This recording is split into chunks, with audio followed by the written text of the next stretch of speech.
Olá! Então, essa é a segunda parte da aula ensinando a fazer uma MANOVA com uma única variável independente no SPSS.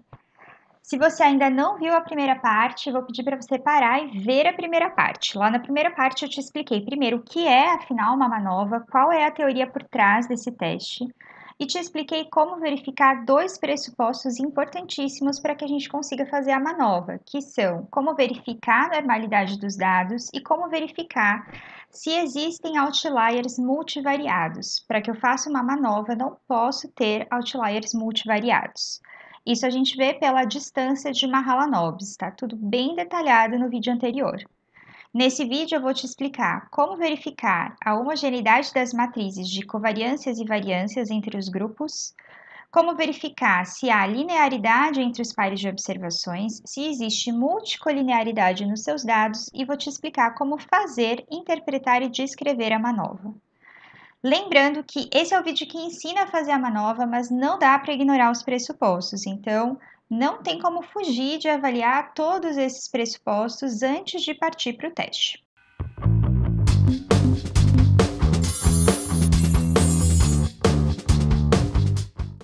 Então agora eu vou analisar uma outra coisa, que é a multicolinearidade. Para fazer uma MANOVA, é importante que as minhas variáveis dependentes tenham alguma correlação. No entanto, a correlação entre elas não pode ser alta demais. Se for alta demais, isso configura um caso de multicolinearidade, e aí eu não posso utilizar a MANOVA. O que é uma multicolinearidade? O que seria uma correlação alta demais? A sugestão é que a correlação alta demais seja uma correlação acima de 0,9 numa correlação de Pearson. Vou deixar a referência disso também aqui na descrição. Então, a gente vem analisar, correlacionar bivariável. E vou ver a correlação, então, entre as minhas duas variáveis dependentes. Se você tivesse mais, você colocaria mais. Vou deixar como Pearson mesmo e vou clicar em OK. Então, veja que eu tenho aqui a correlação de Pearson, mostrando que a correlação entre memória e latência é menos 0,23. 0,23 é uma correlação bem abaixo da correlação crítica, que seria 0,9. Então, tudo bem, não existe multicolinearidade, posso seguir com a análise. Outra coisa importante é que exista entre as variáveis uma relação linear. E essa relação linear, ela precisa existir dentro de cada categoria da variável independente. Como a gente verifica isso? Olhando de forma gráfica. Então, para isso, a gente pede um gráfico. Vou pedir aqui em gráficos, caixa de diálogo legadas, e eu vou vir aqui em dispersão barra ponto. E para ver tudo simultaneamente, eu vou pedir essa dispersão de matriz. E quais são as variáveis dependentes que eu quero analisar? Memória e latência. E qual é a minha variável independente? Consumo de álcool. Então, eu vou colocar consumo de álcool nas linhas. Vou clicar aqui em OK. Então, veja que isso fornece para a gente vários gráficos de dispersão. E aqui, o ideal seria a gente ver esses gráficos de dispersão mostrando pontos bem com uma relação linear. Então, que eu conseguisse enxergar aqui uma linha. Veja que isso não vale muito para todos, né? Então, esse aqui, por exemplo, eu não estou enxergando muito uma relação linear. Então, é difícil, é uma coisa mais subjetiva, mas eu diria que esse é um pressuposto que não foi atendido em sua totalidade. A relação linear entre essas duas variáveis é meio fraca. Mas eu vou seguir com a MANOVA mesmo assim, porque daí eu vou fazer uma MANOVA que é mais robusta. Lembrando que a gente já teve uma violação da normalidade em um dos grupos para latência. Então, realmente, o ideal seria seguir com uma MANOVA mais robusta. Então, agora o que a gente vai fazer é montar o modelo da MANOVA. E ao montar o modelo da MANOVA, a gente vai pedir também para ele verificar o último pressuposto, que é que exista homogeneidade das matrizes de variâncias e covariâncias. Bom, então agora eu vou fazer o modelo da MANOVA. Antes disso, eu quero só esclarecer mais uma coisa. Tem um outro pressuposto que eu não testei, porque ele depende do delineamento experimental, que é: os seus grupos na MANOVA devem ser independentes. Então, nesse caso, as pessoas que foram submetidas ao consumo de nenhum álcool, 2 canecas ou 4 canecas eram pessoas diferentes. Eu tenho independência dessas observações. Por isso que a MANOVA se aplica. Bom, então vamos lá. Para fazer a MANOVA, a gente vem em analisar, modelo linear geral, multivariáveis. E aqui a gente vai colocar as variáveis dependentes, como memória e latência, e o fator fixo que eu quero testar, o álcool.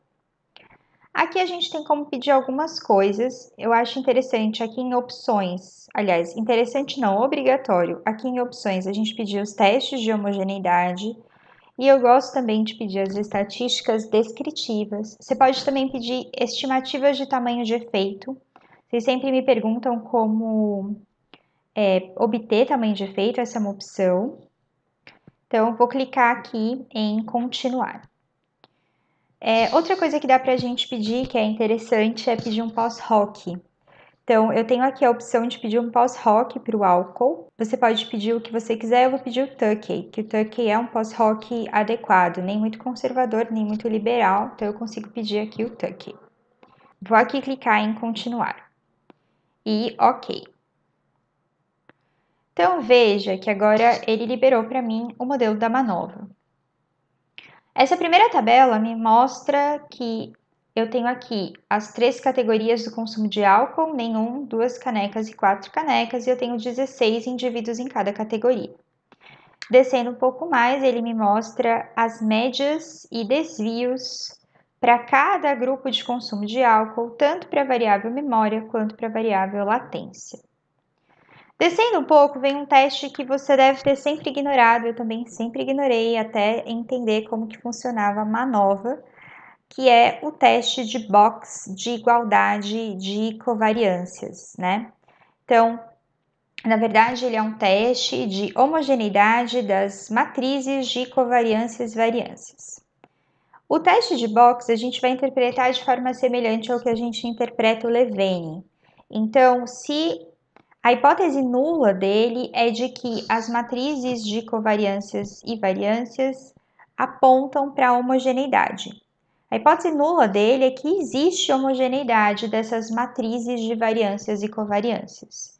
E a hipótese alternativa é que não existe homogeneidade, que essas matrizes não são homogêneas. Nesse caso, o que a gente quer é que as matrizes sejam homogêneas, porque um pressuposto da MANOVA é essa homogeneidade. Aqui a gente tem um detalhe importante que é, contrariando os outros testes em que a gente usa como nível de significância o valor de 5%, o teste de Box, por ser muito sensível, a sugestão é que o valor de alfa, o nível de significância dele, não seja 5% e sim 0,1%. Então, o que a gente compara é com 0,001 e não com 0,005. Então, nesse caso, o valor é bem maior que 0,001, indicando que o que eu tenho aqui é uma situação em que as matrizes de variâncias e covariâncias são homogêneas entre os grupos. Descendo um pouco, a gente tem a tabela, que de fato é a tabela da MANOVA, a tabela dos testes multivariados. Então, aqui a gente tem para o intercepto, isso não é uma coisa que a gente vai conseguir interpretar, mas a gente tem aqui o efeito do álcool. Veja que o SPSS ele roda automaticamente 4 testes estatísticos. E eu vou te sugerir focar sempre em 2. O primeiro, que é o traço de Pillai, esse Pillai's Trace, e o segundo, que é o lambda de Wilks, ou esse, né, aqui, o Wilks lambda. O Pillai's Trace é o mais robusto deles. Portanto, quando a gente violou algum dos pressupostos da MANOVA, é mais garantido olhar para o Pillai's Trace. O Wilks Lambda é o mais recomendado quando todos os pressupostos foram atendidos, quando você tem normalidade multivariada, você tem homogeneidade das matrizes de covariância, variância, você não tem outliers multivariados, todas as relações são lindamente lineares, aí a gente olha o Wilks Lambda, ele é o mais padrão. Só que, nesse nosso caso, como um dos grupos não apresentava normalidade para a latência, e as relações não pareciam tão lineares assim, eu vou ficar com o teste mais robusto. Então, quando a gente for reportar, eu vou reportar o Pillai's Trace, certo? Então, eu vou reportar o traço de Pillai. O que a gente consegue interpretar daqui? Então, olhando para essa primeira linha, que é a do Pillai's Trace, eu tenho aqui um valor de f, que nesse caso é 9,969. Tenho aqui graus de liberdade da hipótese e do erro, então 4,90. E eu tenho aqui um valor de P. Então, a hipótese nula por trás desse teste é de que não existe diferenças entre as médias dos diferentes grupos, considerando-se todas as variáveis dependentes ao mesmo tempo.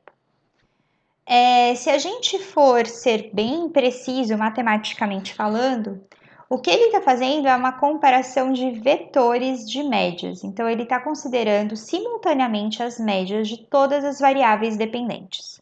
Nesse caso, como a gente só tem duas, então ele está considerando simultaneamente uma comparação entre a média de latência e memória do grupo álcool nenhum, de latência e memória do grupo 2 canecas e de latência e memória do grupo 4 canecas.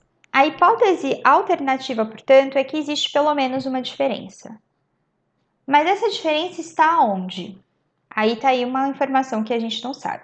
Essa diferença, ela pode estar em apenas um dos grupos, em apenas uma das variáveis dependentes. Até esse momento, o que a gente sabe é que pensando na memória e latência em conjunto, a gente tem efeito do álcool. E aí, para descobrir onde esse efeito está, a gente parte para análises subsequentes, que seriam analisar a ANOVA univariada, então fazer um modelo de ANOVA para memória e fazer um modelo de ANOVA para latência, e olhar os pós-hocs, caso seja necessário.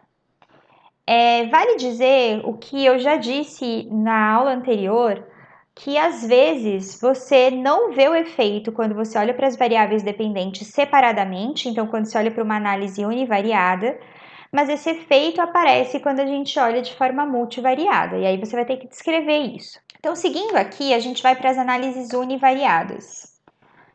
Aqui eu tenho um teste de igualdade de variâncias do Levene. Então, lembre-se que a ANOVA univariada, ela tem como pressuposto que os dados apresentem homogeneidade de variâncias, e aí a gente vê que isso existe para latência, mas isso não existe para memória. Então, não vou ainda descartar, vou seguir com a análise, mas é importante ter isso em mente. Aí, descendo aqui, a gente tem as análises univariadas. Então, eu tenho aqui o efeito do álcool sobre a memória e sobre a latência em modelos separados. Então, veja que eu tenho aqui valor de F, valores de grau de liberdade e eu tenho aqui valor de P. Então, nesse caso, as ANOVAs univariadas mostraram que existe efeito do álcool sobre a memória, uma vez que o valor de P aqui foi menor que 0,05, e existe efeito do álcool sobre a latência, porque o valor também foi menor que 0,05. Lembrando que as hipóteses nula e alternativa por trás disso são a média de todos os grupos são iguais, essa é a hipótese nula, e a hipótese alternativa é que há pelo menos uma diferença entre as médias. Então, a gente teria esse conjunto de hipóteses para as médias de memória e esse conjunto de hipóteses para as médias de latência.